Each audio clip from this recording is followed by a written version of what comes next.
Le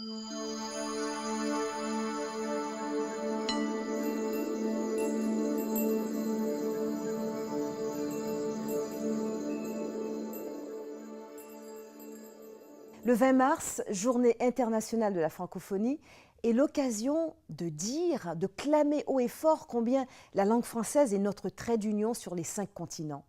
Nous avons en effet su faire de la langue française, que nous avons en partage, un vecteur irremplaçable d'unité avec la richesse de toutes nos diversités. Un ensemble soudé et solidaire, un ensemble indivisible, toujours plus visible, plus entendu et par conséquent plus attendu. Quelle chance!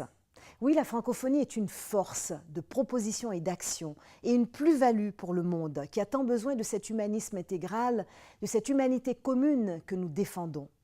Dans la francophonie, nous faisons résolument le choix de la rencontre, de la découverte, de la compréhension mutuelle, d'interrelations solidaires et stratégiques au service de l'action et des valeurs universelles qui nous fédèrent.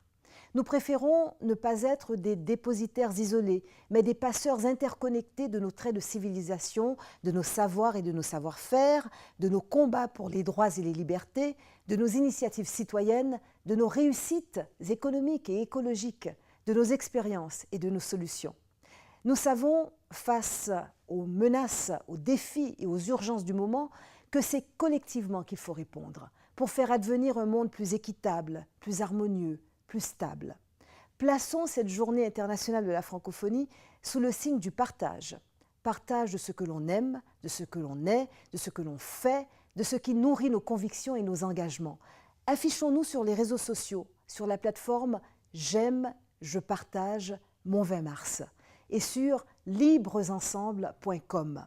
Saisissez cette occasion pour montrer ces gestes que vous posez autour de vous, ces idées que vous défendez à votre façon, à grand renfort d'imagination et de créativité, votre volonté de coopérer, de co-construire un projet à la hauteur des aspirations et de la dignité de toutes les femmes et de tous les hommes. Les technologies de l'information nous le permettent, mais elles ne valent que si elles génèrent une véritable culture de la solidarité et de la fraternité, une véritable éthique du partage. Or, la francophonie, c'est tout cela.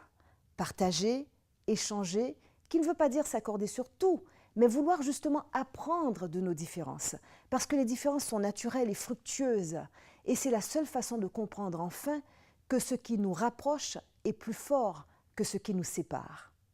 Alors que ce 20 mars soit le grand rendez-vous du donner et du recevoir à l'échelle de la planète, le grand rendez-vous d'un nouvel humanisme qui se dit aussi en français. Je profite de l'occasion pour saluer particulièrement le 150e anniversaire de la Confédération canadienne qui s'est construite sur une volonté de faire ensemble, de vivre ensemble. Une volonté qui s'est affirmée, s'est renforcée au fil des décennies et que le Canada, terre de diversité, n'a de cesse de cultiver chaque jour et de partager en toute fraternité et solidarité avec tous les pays de l'espace francophone comme avec le reste du monde.